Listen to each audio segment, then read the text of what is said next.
E aí, trabalhadores, beleza? Bem-vindos para mais um vídeo. Hoje, a análise rápida da Lojas Renner, quarto trimestre de 2020 e o ano de 2020. Antes, aquele aviso, esse conteúdo tem caráter 100% educativo, não tem nenhuma recomendação de compra, venda ou manutenção do ativo, e o investidor deve levar em consideração seu perfil de risco e fazer uma análise mais aprofundada do ativo. Bora lá! Então, as Lojas Renner conta com o ticker aqui LREN3. Ela foi fundada há 56 anos atrás, em 1965. A listagem da bolsa é há 44 anos, em 1977. E o número de empregados atualizado em 2018 é de aproximadamente 22 mil empregados. Ela possui sede em Porto Alegre. Ela é do setor de vestuários, né? Acredito que todo mundo conhece a Renner, então praticamente em todos os shoppings aí grandes que a gente consegue enxergar e ver uma loja da Renner. E também tem a Camicado e tem a Yukon também, que são as marcas dentro da Renner. Vou mostrar um pouquinho mais aqui depois, dentro do resultado do quarto tri. Então a característica dela, né, maior varejista de moda do Brasil em faturamento e está presente nas 5 regiões do país. Então ela está espalhada pelo país inteiro. Quando a gente olha para o Ibovespa, ela tem 1,56% do total do Ibovespa. Ela está no segmento de listagem do novo mercado, tem 100% de tag along e o free float dela é de 87,5%, um free float bem alto. Então, esses aqui são os sócios majoritários dela, o CEO, e a avaliação dos consumidores no Reclame Aqui é de 7,4 de 10, é um bom resultado. E a avaliação dos funcionários dela, né, da Glassdoor, é de 3,8 de 5, é uma boa nota também. Então, bora lá para o resultado do quarto tri? Então, trabalhadores, bora lá para o resultado do quarto tri de 2020, o resultado do ano de 2020 da Lojas Renner. Ele saiu agora no dia 11 de fevereiro de 2021. E para quem não sabe, né, a Lojas Renner também é dona da Camicado, uma loja que vende itens para casa. Ela também é dona da Yukon, uma loja de roupa e de vestuário também, só que focada para o público jovem. E a Realize, que é a parte financeira dela, uma empresa financeira que ajuda as outras empresas aqui do grupo das Lojas Renner. Só antes de começar, alguns pontos ainda sobre a Lojas Renner. Era uma empresa que fechou em dezembro de 2020 com um total de aproximadamente 35 bilhões de reais em valor de mercado. E ela é a maior varejista de moda no Brasil, com 393 lojas das Lojas Renner, incluindo 8 lojas no Uruguai, 4 lojas na Argentina, 8 lojas em Ashua. E ela tem 113 lojas da Camicado, 100 lojas da Yukon. Isso são números de dezembro de 2020. Então ela inicia aqui a apresentação dela, né, com a parte de transformação digital, que é um ponto bem forte que veio aí por conta da pandemia. As empresas geralmente já estavam trabalhando em cima disso, a Renner era uma delas, porém com a pandemia isso teve uma aceleração. Então ela traz aqui que as vendas através dos canais digitais seguiram uma performance bastante diferenciada, e ela no quarto tri de 2020 teve um crescimento de vendas de 123,2%. E isso representa 9,4% do total de vendas da companhia. Então ela veio com uma venda bem expressiva na parte digital. E ela traz alguns pontos aí o que ajudou a fomentar isso, né? Então ele foi implementado algumas melhorias na experiência de compras dos clientes online, lançando o provador virtual, que traz uma autonomia e flexibilidade para o cliente. Achei bem interessante esse ponto.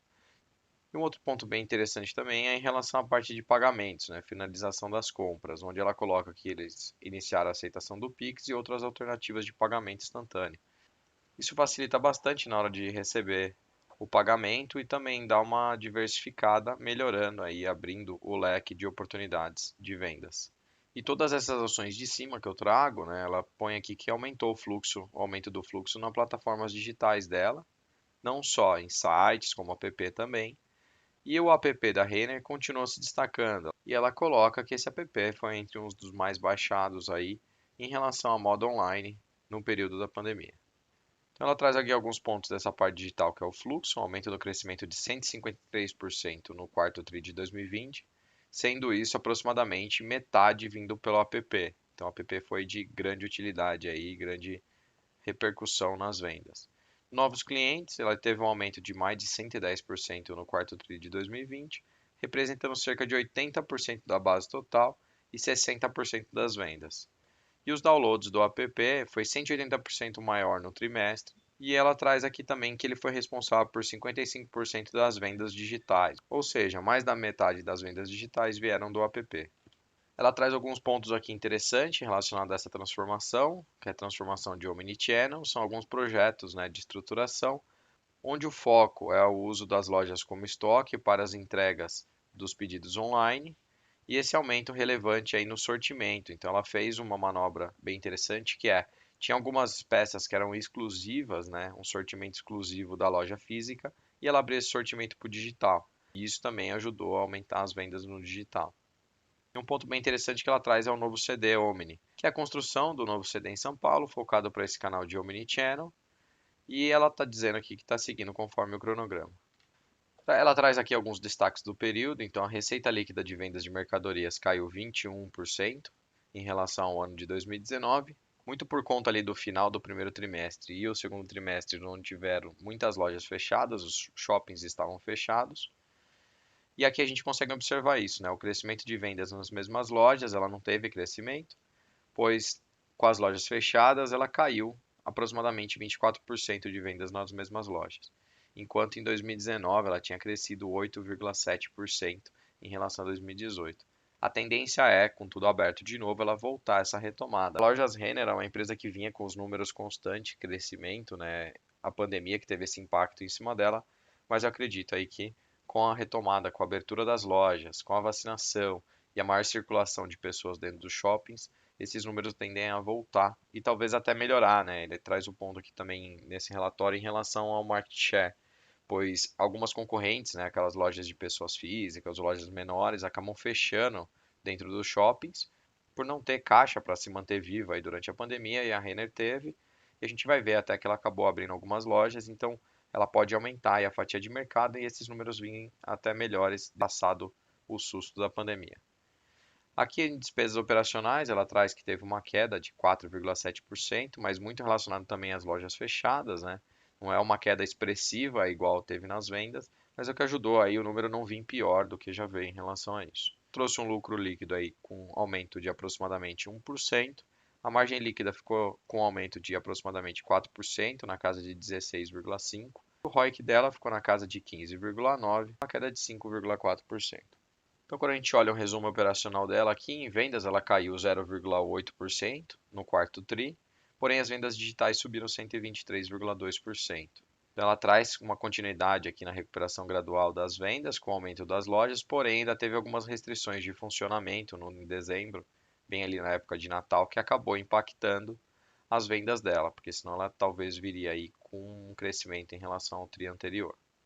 Olhando um pouco para a margem bruta, ela caiu 4,2 pontos percentuais, muito focada em ambiente promocional. Apesar dela ter uma boa aceitação da nova coleção e um equilíbrio dos estoques que ela traz, só que ela teve uma boa parte de promocional, ela vendeu mais no promocional, isso afetou diretamente a margem dela.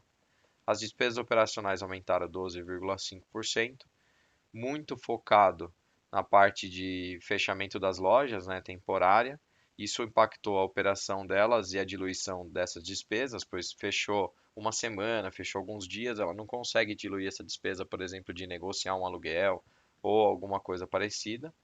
E as despesas também vieram relacionadas a iniciativas nos canais digitais, né? Então ela gastou um dinheiro a mais para melhorar essa parte de e-commerce dela.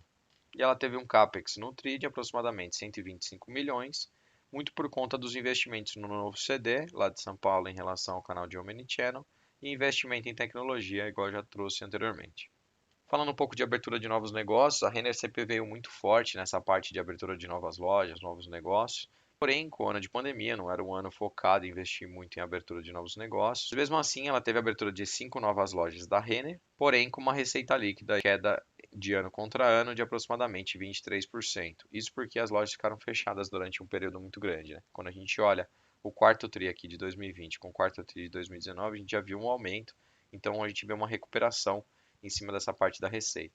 A gente olha aqui a Camicado, ela teve o fechamento de uma loja, porém a receita líquida dela caiu bem menos do que a receita da Renner, caiu 3,5%, isso muito focado também pelo público-alvo dela, é um público de uma renda mais elevada, e também pelo ponto de ser uma loja de vender itens de casa, né? Itens de utensílios domésticos, umas coisas que você utiliza aí para decoração de casa.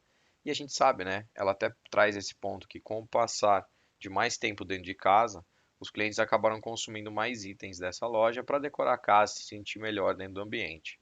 E a outra loja dela aqui, a Yukon, ela teve o fechamento de uma loja e uma queda na receita líquida de 22%, muito em linha com a loja da Renner. Também elas são lojas parecidas, né? As duas são lojas de vestuário. A diferença é que a Renner atende todos os tipos de público praticamente, e a Yukon é focada mais no público jovem. Quando a gente olha a receita líquida das vendas de mercadoria, a gente vê que ela vinha com CAGR aí desde o quarto TRI de 2016 até o quarto TRI de 2020 de 11% ano contra ano. Porém, nesse último ano teve só o crescimento aí de 1,6%, muito focado, né, por conta da pandemia. A gente vê que as vendas nas mesmas lojas caiu 24% ano contra ano, e aí teve uma queda aqui da receita de 21,4%.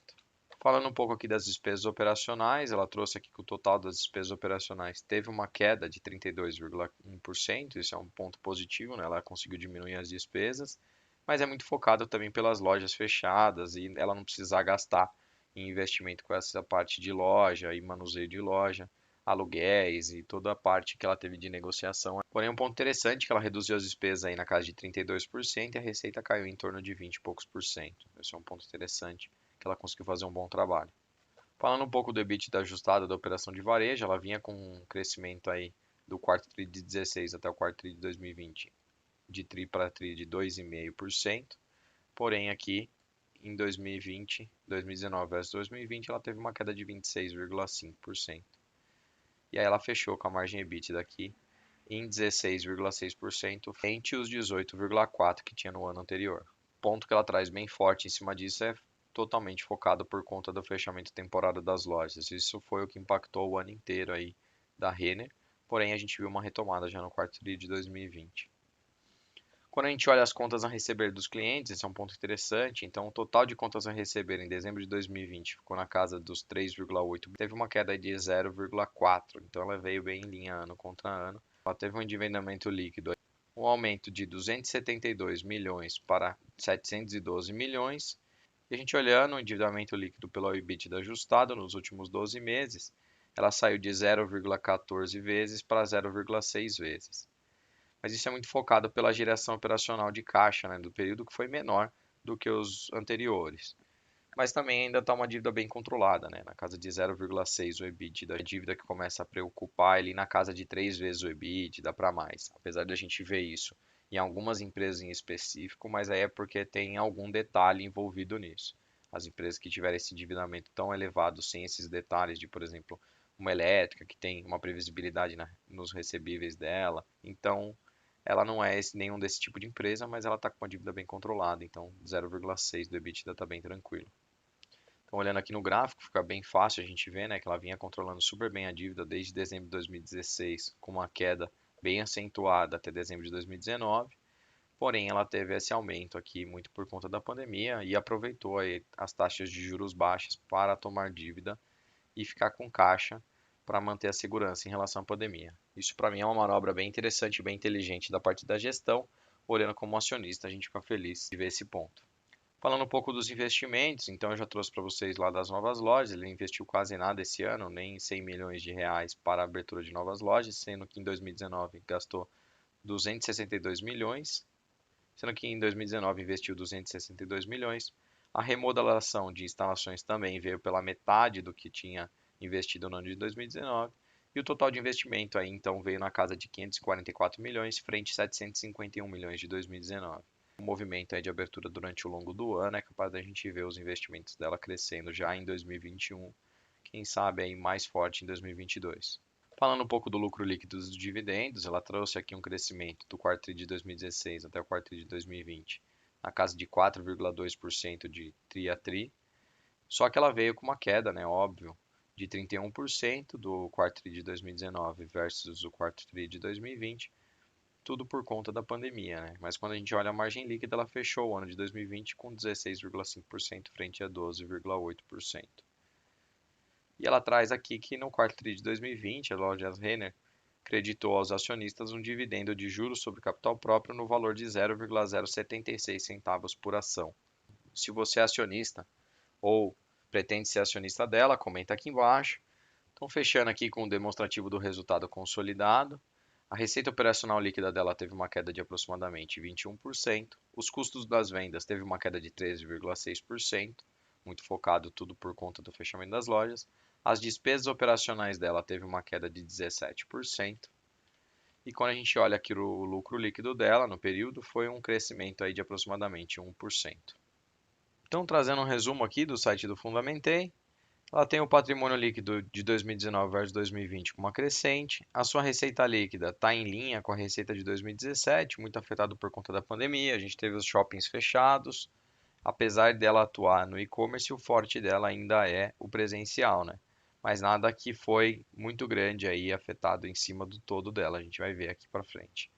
Teve o EBITDA aí, teve um recuo do EBITDA de 2019 para 2020. Tá com o EBITDA ali em linha no ano de 2018, mais ou menos. O lucro líquido dela ficou igual de 2019. Com tudo que ela passou, né, ela conseguiu ficar com o lucro líquido igual ao lucro de 2019. Isso é um excelente resultado, pensando do lado da pandemia. Ela aumentou a sua margem líquida de 11% para 15%. E o ROI dela ficou em 20%. Um ROI bom também, perto aqui do ano de 2019. Teve uma queda, mas está ok. Ela conseguiu aumentar o seu caixa, porém ela tomou mais dívida para isso também. Porém, essa dívida está totalmente controlada, né? Uma dívida sobre EBITDA de 0,4. Está bem tranquilo esse ponto. E quando a gente olha aqui em payout, ela pagou somente 22% aí de proventos para os acionistas, o que faz total sentido, né? Ela tem que guardar dinheiro aí para ela se manter viva e investir em novos projetos, ainda mais nesse momento de pandemia, focado aí na parte de e-commerce. E esse número deve melhorar com a retomada das lojas no ano de 2021, com a evolução da vacinação, e também 2022 deve voltar ao normal. E no momento que eu gravo esse vídeo, né, as ações fecharam aí em R$ 39,90. Então, trabalhadores, se vocês gostaram do vídeo, eu peço que vocês deixem o seu like, que ative o sininho para receber todos os conteúdos novos aqui do canal. E eu estou trazendo vídeo todos os dias relacionado às análises de ações, mas também trago vídeos sobre fundos imobiliários. E se inscreva no canal. Valeu, trabalhadores. Obrigado.